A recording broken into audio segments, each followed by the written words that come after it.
We talked a lot about this new Ministry of Truth that the Biden administration is trying to create, the Disinformation Governance Board. And actually, to their credit, CNN pressed the DHS secretary himself about whether he had any concerns and to explain, like, what the hell does this thing actually do? Let's take a listen. Would you be okay if Donald Trump were president, if he created this governance board, or if it is in place and he wins again in 2024, that he's in charge of such a thing?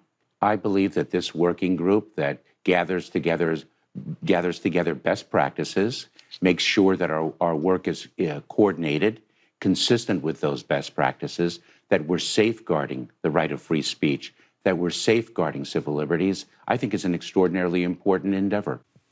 Oh, okay. I mean, it's like a robot wrote that answer, Krystal.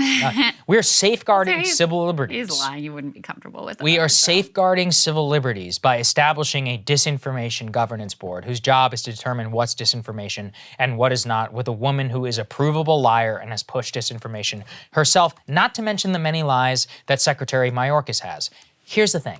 Governments lie all the time. In a way, that's kind of their job. Okay, we basically accept that in America. But we should not have it so that these people can decide what is true or not, specifically whenever those powers will become entrenched in a federal bureaucracy and then transferred from one to another. We should not be comfortable in any way for these people in order to tell us what's true and what's not. We need the full ability in order to debate it. The mask example of her being wrong on masks in early 2020 is the perfect one. That's why we can't have censorship, because by their own logic, that could have cost lives.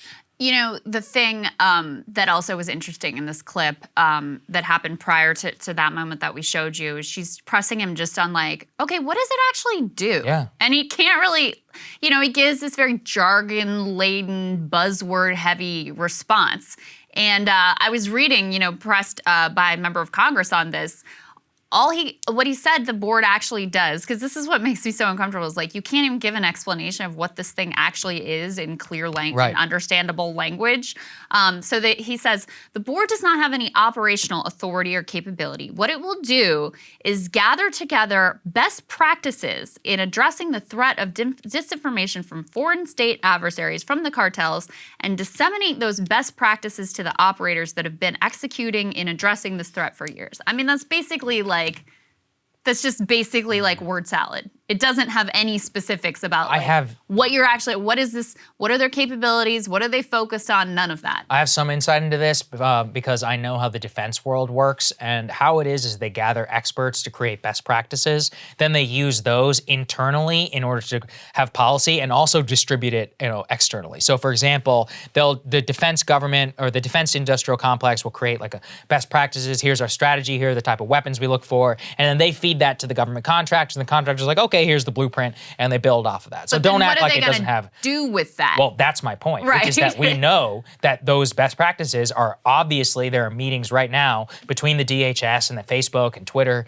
and others about certain types of content policies, which has been exposed through Freedom of Information Act requests showing that, you know, at the request of the California government, Twitter's taken stuff down, or Facebook.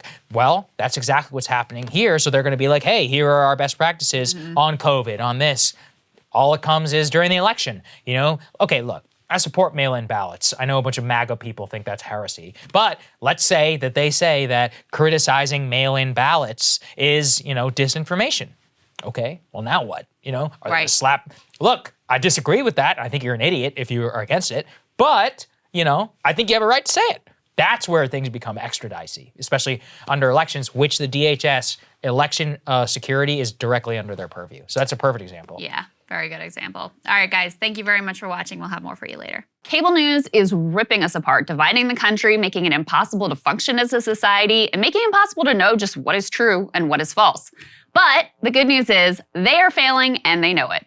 That is why we're building something new, a new mainstream, a healthier one, something more trustworthy, something that we are going to need in one of the most pivotal times in American history. We are building up here for the midterms, for the upcoming presidential election, but we need your help. So if you can help us out by becoming a premium member today at breakingpoints.com, we're trying to change America for the better and the entire world. So what are you waiting for, guys? Go to breakingpoints.com and sign up and help us build a new mainstream.